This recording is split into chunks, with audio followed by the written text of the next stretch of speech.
There was a man who thought his way into a cage. Every morning he woke up tired. Not because his body was weak, but because his mind never slept. He analyzed everything, questioned everything, doubted everything. And one day, he realized he had become a stranger to himself. His name was Arjun, 27 years old. A college graduate. No job. No direction. People called him smart. But he felt stuck. Every opportunity that came, he overthought it. What if I fail? What if people laugh? What if I'm not good enough? He spent hours imagining worst-case scenarios, planning conversations that never happened, replaying mistakes from years ago. His friends moved forward, got jobs, built lives, but Arjun stayed frozen. Not because he didn't want to move, but because his thoughts had become chains. He wasn't living. He was thinking about living. One night, Arjun sat alone in his room. The walls felt smaller than usual. He opened his laptop. A job application stared back at him. He had been filling it out for 3 days. His finger hovered over the submit button. What if they reject me? What if I'm not qualified? What if this is the wrong path? He closed the laptop.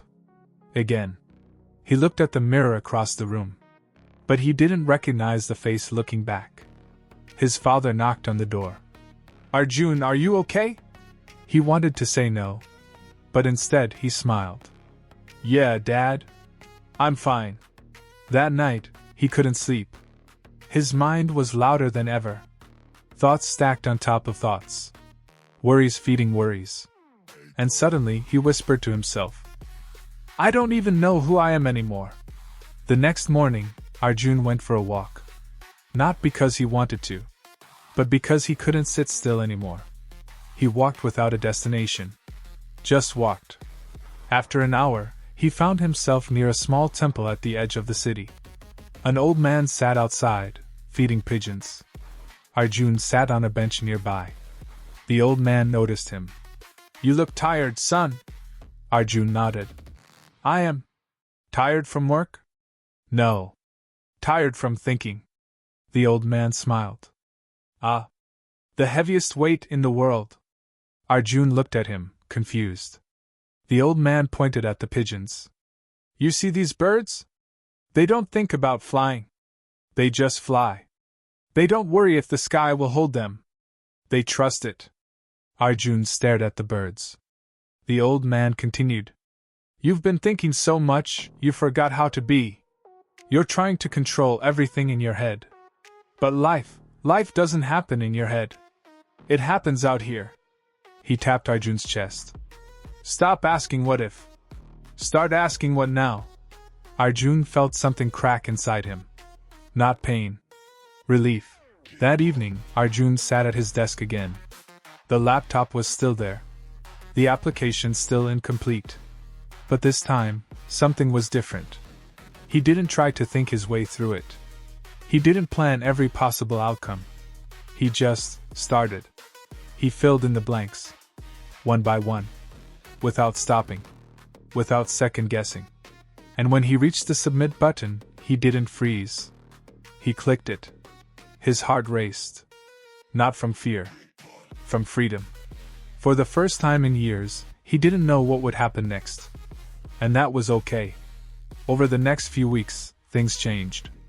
Not because life suddenly got easier, but because Arjun stopped fighting himself. He stopped overthinking every conversation, every decision, every step. He started acting. Even when he wasn't sure. Even when it scared him. Some things worked. Some didn't. But he was moving. And that was enough. One morning, he looked at the mirror again. This time, he recognized the face. It wasn't perfect. But it was his. Arjun learned something that no book had taught him. Your thoughts are not your enemy. But they are not your master either. Overthinking doesn't protect you. It paralyzes you. You will never feel fully ready. You will never have all the answers. But clarity doesn't come from thinking more. It comes from doing more. You don't find yourself by thinking about who you are. you find yourself by living. The real you is not hiding in your thoughts. It's waiting in your actions, Arjun still thinks. But now, he doesn't drown in it. He uses his mind. But he doesn't let it use him.